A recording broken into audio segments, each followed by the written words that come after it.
오늘날 우리의 사회 현상 가운데 하나는 그 1인 가구가 아주 매년마다 증가폭이 커지고 있다는 것입니다.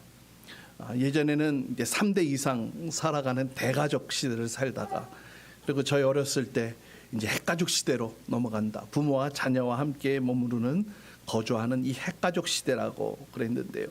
이제는 그 핵가족 시대를 넘어서 1인 가구 시대를 살아가는 것을 보게 됩니다. 통계해 보니까 2021년도 1인 가구 수가 약 716만 5천 가구가 되어지더라고요. 이 전체 가구 수의 이 1인 가구가 얼마나 차지하는가 봤더니 무려 33%가 넘는, 전체 가구 수의 3분의 1이 넘는 가구가 바로 1인 가구라는 겁니다. 그 이유로는 다양한 원인들을 분석하고 있는데, 이 청년들의 이제 이른 독립으로 인한 가구 증가도 일어나고, 또 우리나라의 안타까운 일이지만 이 이혼이 증가하면서 또 가구가 늘어나게 되어지고, 또 고령 사회로 들어가면서 이 독거노인들로 인한 이 가구 증가가 심화되어지면서 이 1인 가구의 증가가 이 매년 그 증가폭, 그 성장세가 점점 가파르게 이루어지고 있다고 이렇게 통계를 내고 있는 것을 보게 됩니다. 그러면서 이미 10년 전부터 이 싱글 라이프에 맞춰진 주거, 생활, 또 삶의 여러 인프라들이 새롭게 만들어지고 개발되어지는 것들을 보게 됩니다. 함께 하는 것보다 누구의 간섭도 없이 나 개인 중심의 나만을 위한 삶의 패턴, 나만을 위한 삶의 공간, 나만을 위한 소비 문화, 이런 것들이 나에게 가장 큰 행복을 가져다 준다.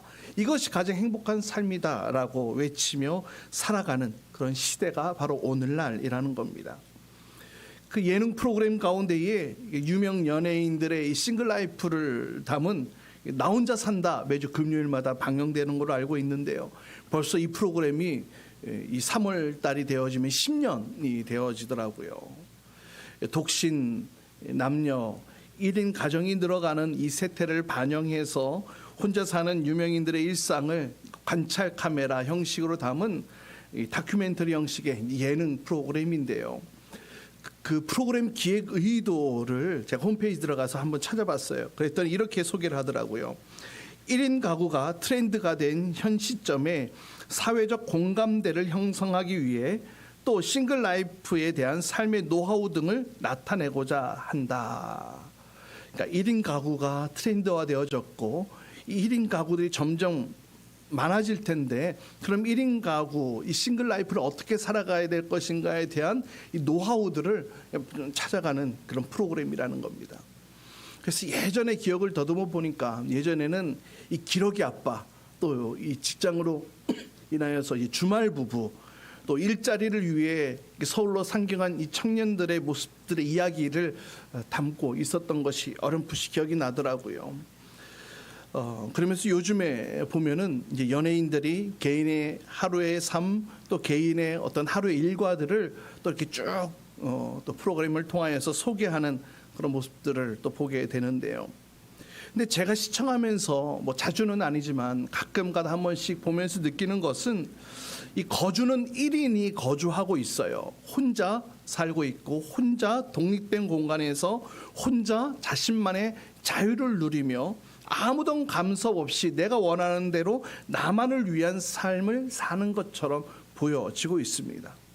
근데 저는 이 프로그램을 보면서 단 한 번도 이 여기에 소개되어지는 연예인들의 모습들 속에 그렇게 혼자 살고 있는 그 모습이 행복하다라고 느낀 적이 저는 단 한 번도 없다라는 겁니다. 물론 화려해 보이고 와 정말 멋있어 보여라고 느껴지기는 합니다. 그러나 행복해 보이지는 않았다라는 겁니다.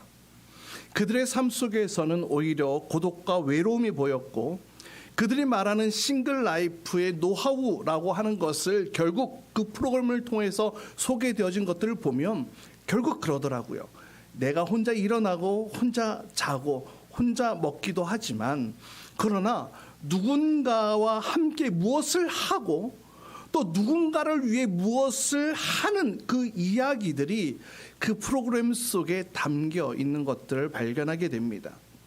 그 속에서 누군가를 위해 무언가를 하고 누군가와 함께 하는 것이 인간의 존재 가치를 찾아가는 것처럼 저는 그렇게 느껴졌습니다. 결국 솔로 플레이를 시작했지만 그 의미를 찾기 위해 위드 플레이가 되어졌고, 그리고 그 가치를 실현하기 위해 팀 플레이가 되어지는 모습들이 저는 그 프로그램 안에서 발견할 수 있었습니다.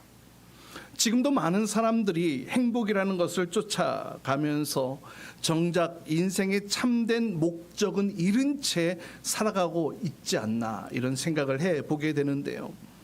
오늘 본문에도 혼자 된 인생, 그리고 둘이 함께하는 인생, 그리고 이후에는 셋 이상이 팀으로 함께하는 인생에 대해서 오늘 지혜자는 소개를 하고 있습니다. 결론부터 말씀드리자면, 정말 인생의 의미, 행복을 찾기 원한다면 홀로 남은 외로운 인생이 아니라 사랑해야 될 대상을 찾고 발견하고, 또 헌신해야 될 대상을 찾고 발견하며 그 가운데 경험케 되어지는 기쁨을 가지고 살아가는 것, 그것이 참된 행복의 길이다. 오늘 전도자는 우리에게 이렇게 결론을 내리고 있습니다. 사랑하는 여러분, 바로 이러한 행복이 있는 곳이 교회 공동체가 되어져야 할 줄 믿습니다. 솔로 플레이도 아니고 위드 플레이도 아니고 팀 플레이로 함께 지어져가는 공동체가 바로 교회 공동체예요. 세상의 어떤 유행과 흐름에 우리의 시선, 우리의 마음을 빼앗긴 채 진정한 행복을 잃어버린 채 살아가는 그런 자들에게 정말 진정한 행복이 무엇인지 찾아주고, 또 보여주고, 또 함께 누리고, 또 함께 경험하는 그 역할들을 하나님께서 이 교회 공동체를 통하여 나타내라고 저와 여러분을 불러주신 줄 믿습니다. 우리가 그런 모습으로 이 땅 가운데 살아가야 되겠습니다. 또 교회 공동체가 그런 모습으로 세상 가운데 보여져야 되겠습니다. 오늘 말씀 가운데에 외롭고 힘들게 살아가는 이 시대에 이 아름다운 인생을 발견하고 또 그 행복의 길을 열어가는 저와 여러분 될 수 있기를 주님의 이름으로 축복합니다. 아멘. 오늘 본문 7절 8절 말씀 우리 같이 함께 읽어보도록 합니다. 7절 8절입니다. 시작. 나는 세상에서 헛된 것을 또 보았다. 한 남자가 있다. 자식도 형제도 없이 혼자 산다. 그러나 그는 쉬지도 않고 일만 하며 산다. 그렇게 해서 모은 재산도 그의 눈에는 차지 않는다. 그러면서도 그는 가끔 어찌하여 나는 즐기지도 못하고 사는가? 도대체 내가 누구 때문에 이 수고를 하는가 하고 말하니 그의 수고도 헛되고 부질없는 일이다. 네, 가장 먼저 이 솔로 플레이가 등장합니다. 이 솔로 플레이 사실 아이들 게임에서 하는 게임 용어입니다. 특히 이 솔로 플레이라고 하는 것은요, 그 의미가 굉장히 깊은 뜻을 담고 있는데요. 이 복수의 플레이어들이 존재합니다. 복수의 플레이어, 다수의 플레이어들이 존재는 하고 있는데 그 가운데에서 내 자신이 모든 행위의 또 주체가 되는 겁니다. 그리고 내가 의지가 되어 내 스스로의 의지로 혼자서 이 게임을 이끌어가는 것을 이 솔로 플레이라고 합니다. 그러니까 여러 다중의 플레이어들 가운데 나의 의지를 가지고 내 캐릭터를 움직여가는 것, 그것이 솔로 플레이인데요. 오늘 전도자는 하나님이 없는 이 세상에서 또 헛된 것을 발견했다고 말하면서 이 솔로 플레이를 하고 있는 그 사람을 예를 듭니다. 자식도 없습니다. 형제도 없습니다. 혼자 살면서 쉬지 않고 일하고 수고하는 사람이라고 소개합니다. 철저하게 홀로 된 사람입니다. 부양할 가족도 없고, 또 의지할 형제도 없고, 또 교제할 친구도 없이 철저히 고립된 생활을 하는 사람으로 표현하고 있는데요. 그러나 우리가 이 땅 가운데 살아가면서 어디 감옥에 갇혀 있지 않는 한, 심지어 감옥에 갇혀 있다 할지라도 그 가운데 교제하는 사람들이 있기 마련이죠. 철저하게 혼자 완전히 독립되어져 고립된 인생은 사실 거의 없을 것입니다. 그래서 오늘 이렇게 표현하고 있는 이 표현의 뜻은 아예 없다라는 의미라기보다는 그러한 모습의 중요성을 부여하지 않는 그런 뜻으로 해석하는 것이 옳지 않나 생각되어집니다. 그러니까 실제 가족이 있습니다. 실제로 형제도 있고요. 실제로 이웃들이 있고 친구들도 없지만, 그러나 내 삶 가운데는 없는 사람, 스스로 혼자 된 사람, 스스로 혼자 되기를, 혼자만의 만족, 혼자만의 욕심을 추구하며 살아가는 사람이 오늘 전도자가 얘기하고 있는 바로 이 사람입니다. 그런데 이 사람의 특징을 이렇게 얘기를 합니다. 쉬지 않고 일한다고, 일만 하며 산다, 이렇게 얘기를 하고 있죠. 그런데 무엇 때문에 이렇게 쉬지 않고 일을 하며 살아가느냐? 다시 8절 말씀 보세요.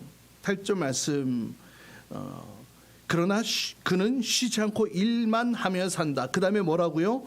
그렇게 해서 모은 재산도 그의 눈에는 차지 않는다, 이렇게 얘기를 합니다. 그러니까 이 사람은요, 지금까지 모든 외부를 단절시켜 놓고 열심히 자신의 수고를 통해 얻은 이 모든 것들이 여전히 내 눈에는 차지 않는다라는 거예요. 다시 말하면 만족이 없는 탐심의 모습을 그리고 있습니다. 만족이 없이 끊임없이 계속해서 수고를 이어간다는 겁니다. 특별히 이 말 속에는 이 원문에 아주 독특한 이 표현을 담고 있는 이 문장이기도 합니다. 여러분, 보통 눈 하면은 두 개잖아요. 그래서 보통 눈은 양쪽 두 개이기 때문에 눈이라고 할 때에는 이 복수형을 쓰기 마련입니다. 그것이 일반입니다.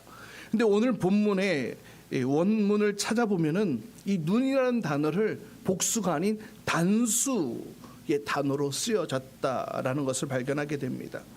이 저자가 아주 의도적으로 이 단수로 표현을 하고 있는 건데요. 이 히브리식 사고에는 이 양쪽 눈이 이런 의미를 가지고 있다고 의미를 부여한다고 해요. 이 오른쪽 눈은 의로운 눈, 오른쪽 눈은 의로운 눈이라는 의미를 부여하고 있고, 이 왼쪽 눈은 탐욕의 눈으로 그렇게 의미를 부여하고 있다고 합니다. 한쪽은 의로운 눈, 한쪽은 탐욕의 눈. 그러니까 여기서 지혜자가 이 눈을 단수로 썼다는 것은 어떤 눈이냐는 거예요. 어느 눈이에요? 이 탐욕의 눈을 가리키고 있는 거예요. 이 탐욕의 눈에 만족할 줄 모르는 자의 모습을 표현하고 나타내고 있는 겁니다. 그러니 수많은 재물이 그 앞에 있다 한들 이 탐욕의 눈을 품고서는 어떠한 만족도 일어날 수 없다는 것이죠. 끊임없이 더 채우려고 하는 이 탐욕의 모습, 그러니 절대 나누지 못합니다. 혼자만의 욕심으로 가득가득 채우며 사는 것입니다. 물론 많은 재물이 있기 때문에 편안할 것입니다. 또 많은 것을 누리고 내가 하고 싶은 대로 할 수 있는 그런 여건들은 주어졌을 것입니다. 그러나 여전히 그의 마음과 그의 생각 속에는 여전히 나는 부족해, 여전히 나는 모자라, 이렇게 생각하고 있는 거예요. 세상이 그를 바라볼 때는 모든 것을 다 가졌어, 만족함이 없어 보인다라고 얘기를 하지만 그가 스스로 느끼는 감정은 아니야, 나는 여전히 부족해, 나는 만족하지 못해. 근데 여러분, 이러한 사람이 지금 뭐라고 얘기를 하는지 보세요. 8절 다시 하반절 보세요. 그러면서도 가끔 뭐라고요? 그 다음부터 읽어볼까요? 시작. 이기지도 못하고 사는가? 도대체 내가 누구 때문에 이 수고를 하는가? 네.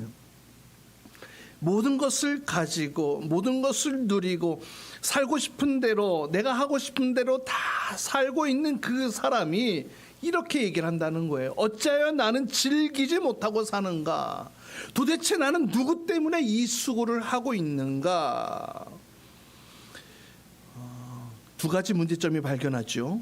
나는 어찌하여 즐기지 못하고 사는가? 누구를 위해 이 수고를 하는가? 이 두 가지 문제점을 제기하고 있습니다. 그러니까 정리하면 내가 도대체 누구를 위해 지금 이 수고, 이 일을 하고 있고 그럼에도 불구하고 나는 왜 행복하지 못하지? 스스로에게 이렇게 질문을 던지고 있는 겁니다. 죽도록 수고했습니다. 열심히 일을 했습니다. 많은 것을 가졌어요. 그런데 이 사람의 문제점이 무엇입니까? 이렇게 한탄하고 있는 이 사람의 문제점이 무엇입니까? 그것은 바로 그 일을 하는 목적이 분명하지 않았다라는 겁니다. 지금 내가 누구 때문에 이런 수고를 하고 있는 것이지?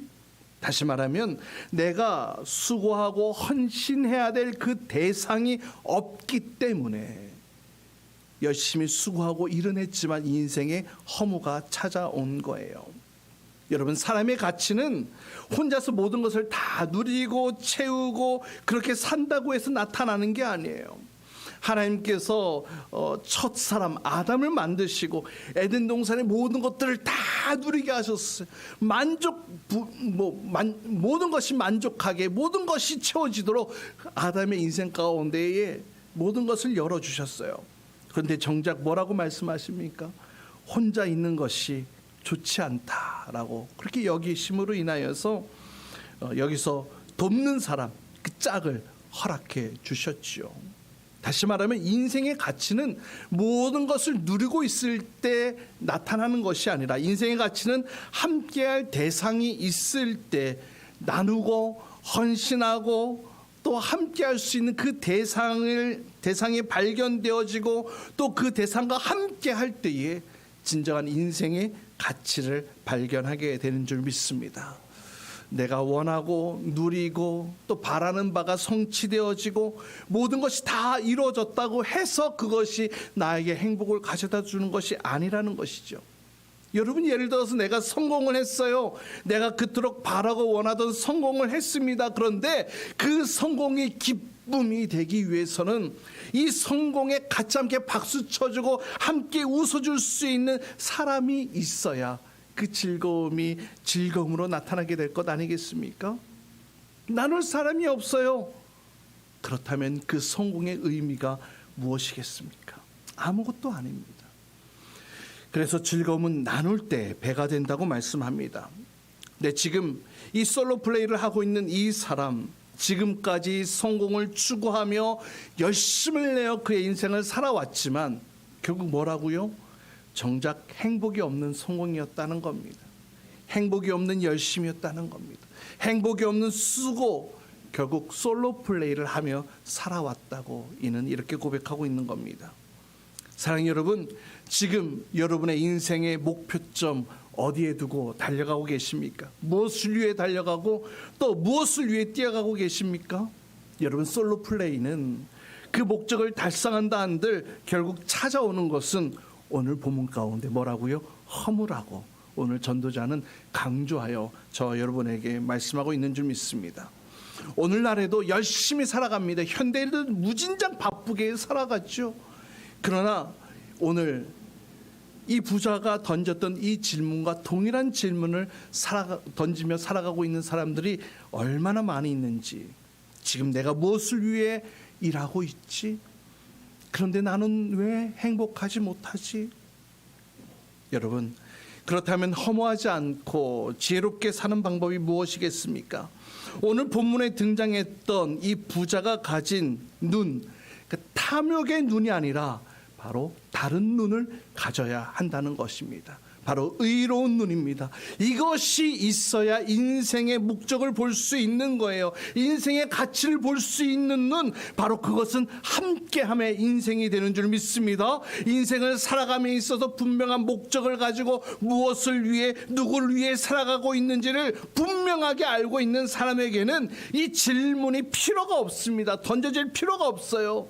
여러분, 인생의 가치는 내가 섬기며 헌신해야 될 그 대상을 발견하고 또 섬기며 헌신하며 살아갈 때 주어지는 그 기쁨, 바로 그 기쁨 가운데에 인생의 가치가 드러나게 되는 줄 믿습니다. 사랑하는 여러분, 우리의 인생에 탐욕의 눈이 아닌 의로운 눈으로 함께 살아갈 수 있기를 축복합니다. 참된 만족과 평안은 많은 것을 누리고 소유하고 높은 곳에 앉아야 누리는 것이 아니에요. 수백 년, 또 수십 년, 수백 년 먹고 살 만큼 많은 것을 모아두었다 하더라도 결코 완전한 만족을 누릴 수 없는 것이 우리 인생이라는 것입니다. 그것은 오히려 내 자신 내면에 자리한 이 탐욕과 이 집착을 던져버리고 그토록 소중하게 여겼던 재물, 그 소중하게 여겼던 그 재산들을 베풀고 나누고 이웃들과 함께 더불어 살고자 할 때에 그 가운데 참된 맛을 발견하게 될 줄 믿습니다. 여러분, 우리의 삶을 한번 바라보십시오. 혹시 더 움켜쥐려고 더 많이 채우는 일에만 마음을 두고 있지는 않습니까? 여러분, 인생의 참된 의미를 발견하기 원하신다면 그것을 나누십시오. 더불어 이웃들과 함께하는 자리로, 나누는 자리로, 그곳에서 우리 가운데 행복이 샘솟듯 부어지게 되어질 줄 믿습니다. 이러한 기쁨 가운데 살아가는 저희들 되시기를 주님의 이름으로 축복합니다. 이어서 9절 말씀입니다. 9절 말씀 함께 읽습니다. 시작.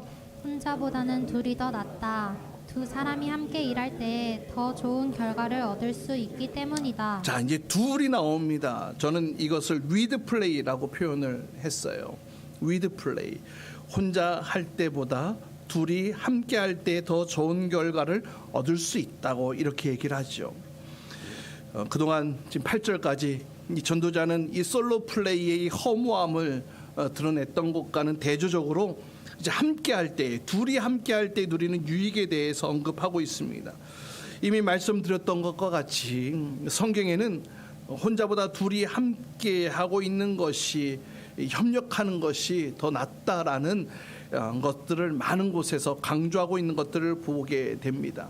아담과 하와의 이야기 말씀드렸지만 또 예수님께서 제자들을 파송하실 때에도 혼자 파송하지 않고 둘씩 짝지어서 파송하셨던 것들을 보게 됩니다. 그리고 10절 말씀 보세요. 10절과 11절 그 유익을 설명하고 있는데요. 10절 11절입니다. 함께 읽습니다. 시작. 그 가운데 하나가 넘어지면 다른 한 사람이 자기의 동물을 일으켜 줄 수 있다. 그러나 혼자 가다가 넘어지면 딱하게도 일으켜 줄 사람이 없다. 또 둘이 누우면 따뜻하지만 혼자라면 어찌 따뜻하겠는가. 예, 둘이 연합을 통하여서 얻게 되어지는 유익, 하나가 넘어지면 또 다른 하나가 일으켜 줄 수 있는 유익이 있다는 겁니다. 여러분, 왜 그렇습니까? 인간은 완벽하지 못하기 때문에 그래요. 혼자서 모든 것을 다 할 수 있어요? 아니요. 혼자서 모든 것을 할 수 있는 존재가 인간은 아닙니다. 인간은 연약해요. 실수합니다. 또 실족할 수밖에 없는 그런 존재, 아주 연약한 존재일 뿐입니다. 어려움에 빠졌을 때 누군가의 도움이 없으면 더 큰 어려움에 빠질 수 있어요.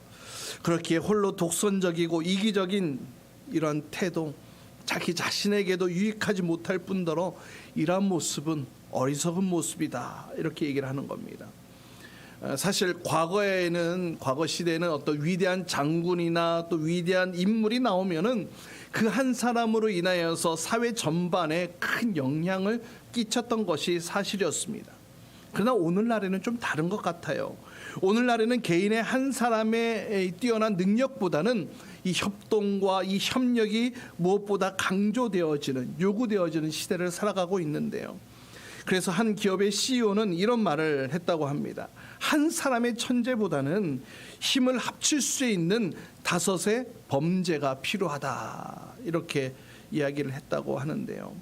왜냐하면 아무리 뛰어난 능력을 소유하고 있다 할지라도 모든 사회 영역이 세분화되어지고 전문화되어졌기 때문에 오늘날 같은 시대는 모든 것을 한 사람이 다 혼자 잘해낼 수 없다라는 거죠.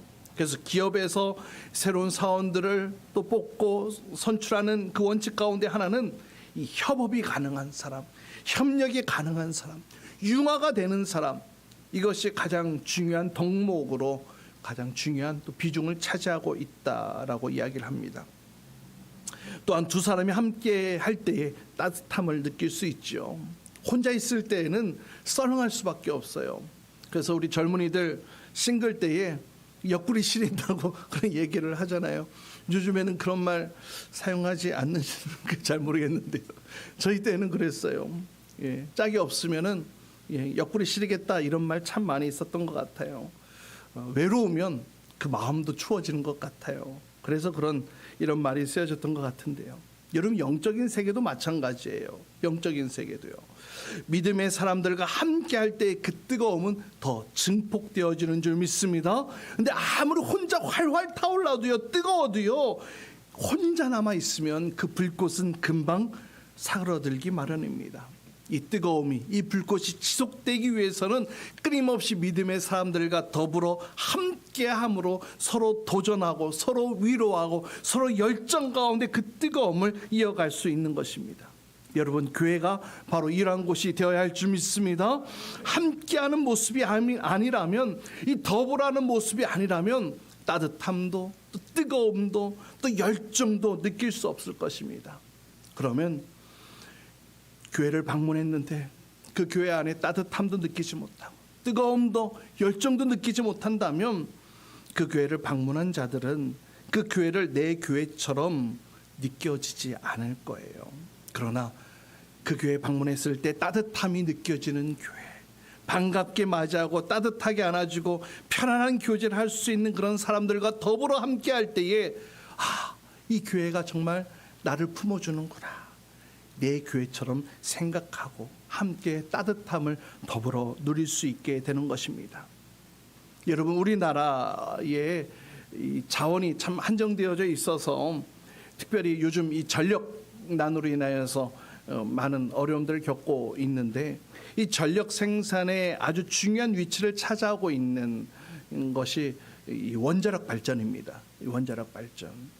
이 원자력 발전의 원리를 보면 뭐 간단하게 그렇습니다. 두 개의 작은 원소가 서로 핵융합이라는 이 반응을 통하여서 함께 합쳐짐으로 인하여서 엄청난 에너지를 만들어내고 그 에너지로 전력을 생산해내는 것이 원자력인데요.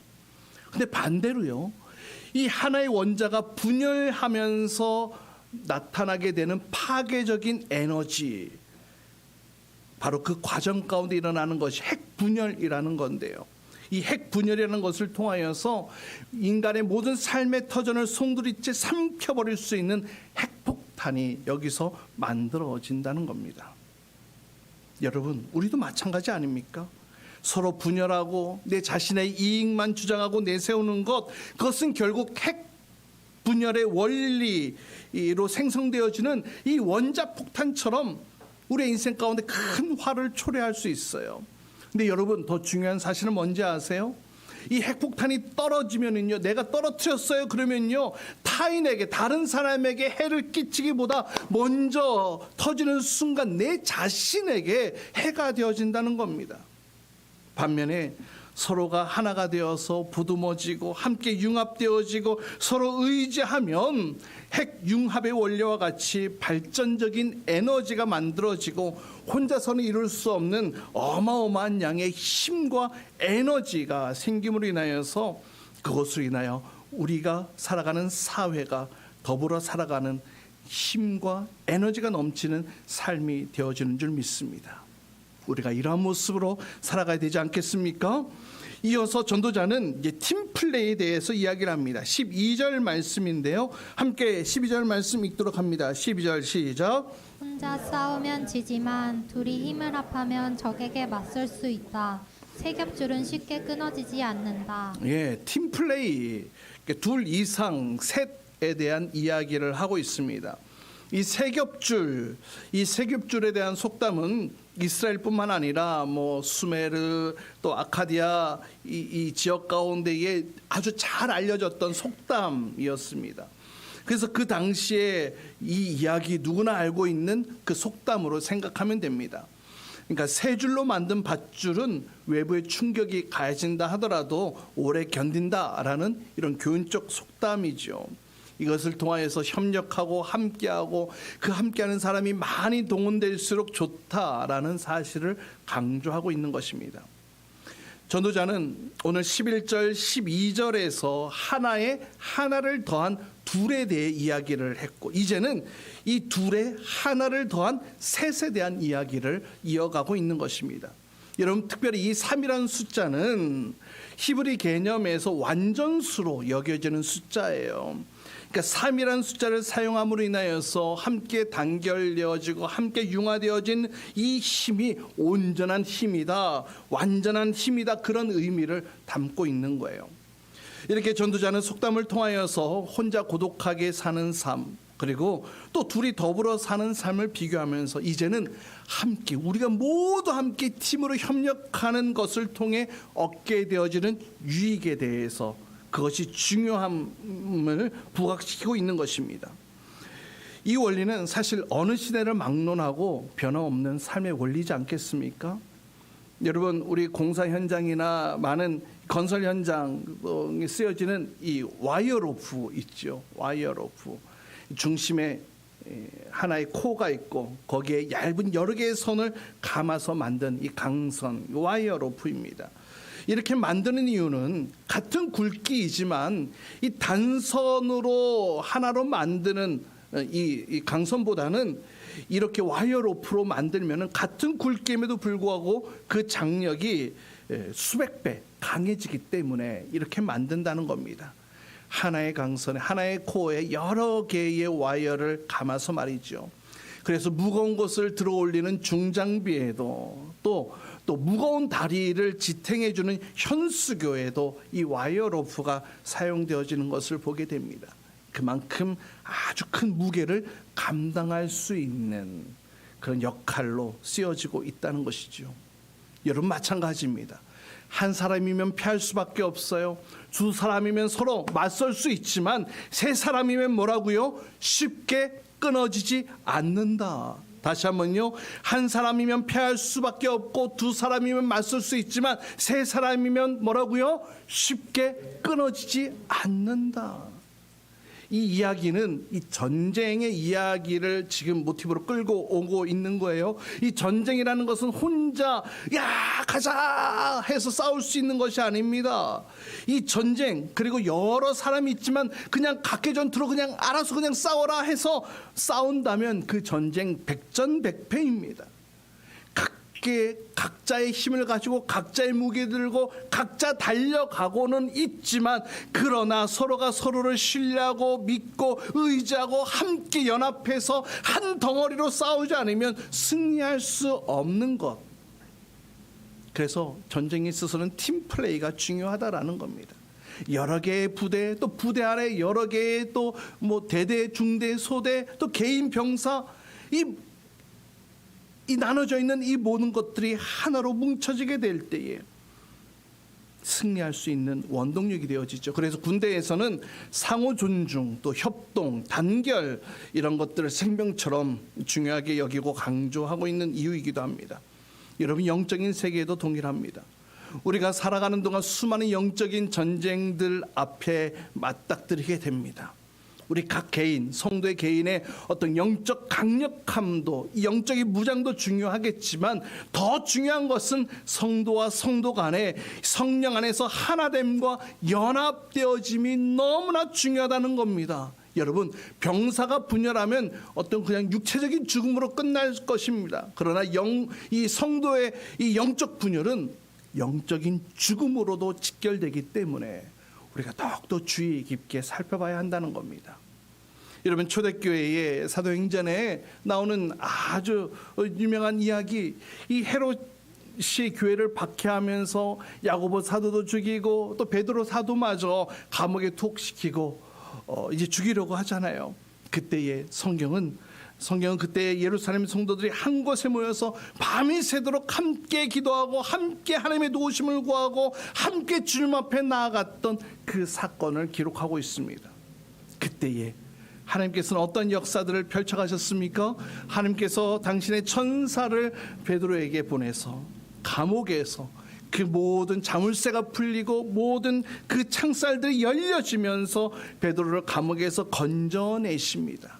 그리고 조용히 그 마가의 다락방까지 이르기까지 여전히 그들의 기도는 계속 열심으로 진행되어졌던 그 사건이 기록되어져 있는데요. 여러분 이와 같이 영적으로 연합하고 기도하고 협력하고 서로 붙들고 세움으로 초대교회는 영적인 놀라운 부흥과 성장을 이루었고 또 영적 전투에서 승리할 수 있었던 것 누구도 부인할 수 없는 사실인 줄 믿습니다. 사랑하는 여러분, 우리 개개인 연약합니다. 부족합니다. 무능력합니다. 그러나 하나가 된다는 것은 바로 이러한 의미와 가치가 있는 줄 믿습니다. 예수님께서 요한복음 17장 11절에 이렇게 말씀하고 계세요. 우리 같이 함께 읽어볼까요? 함께 읽습니다. 시작. 나는 이제 더 이상 세상에 있지 않으나 그들은 세상에 있습니다. 나는 아버지께로 갑니다. 거룩하신 아버지, 아버지께서 내게 주신 아버지의 이름으로 그들을 지켜주셔서 우리가 하나인 것 같이 그들도 하나 되게 하여 주십시오. 우리 자체 개인은 아무것도 아닙니다. 그러나 하나가 될 때에 그 영적인 효과가 시너지가 되어서 놀란 능력으로 나타나게 된다는 겁니다. 그래서 예수님께서도 하늘로 올라가시기 전에 성도가 하나가 될 수 있도록 하나님 앞에 간절히 구하셨던 것들을 보게 됩니다. 사랑하는 여러분, 싱글 플레이 아닙니다. 솔로 플레이 아닙니다. 에베소서 4장 3절에 사도 바울 선생님이 이렇게 말씀합니다. 성령이 여러분을 평화의 띠로 묶어서 하나가 되게 해주신 것을 힘써 지키십시오. 아멘. 우리가 각 개인이지만 우리가 그리스도 안에서 하나가 되어진 줄 믿습니다. 하나가 되어질 때 그 능력이 힘있는 능력으로 나타나게 되어진 줄 믿습니다. 그래서 이 하나가 된 것을 굳게 힘써 지키라고 우리에게 권면하고 있는 줄 믿습니다. 사랑하는 여러분, 우리 교회 공동체와 이와 같은 모습으로 우리의 인생의 참된 의미를 발견하며 우리가 함께 팀으로서 살아가며 나의 욕심은 내어버리고 믿음의 눈, 의의 눈을 떠서 사랑하고 또 헌신하고 섬겨야 될 이 대상들을 발견하고 또 함께 나눔으로 인하여서 누리는 그 기쁨을 통해 우리 안에 더 큰 즐거움과 더 큰 승리가 부어질 줄 믿으시길 바랍니다. 함께 할 때 주신 그 능력, 그 강함의 능력이 우리 교회 안에 우리 성도님들의 삶 가운데 넘쳐나기를 주님의 이름으로 축복합니다. 혼자 싸우면 지지만 세겹줄은 끊어지지 않습니다. 기도하겠습니다. 우리 시간 같이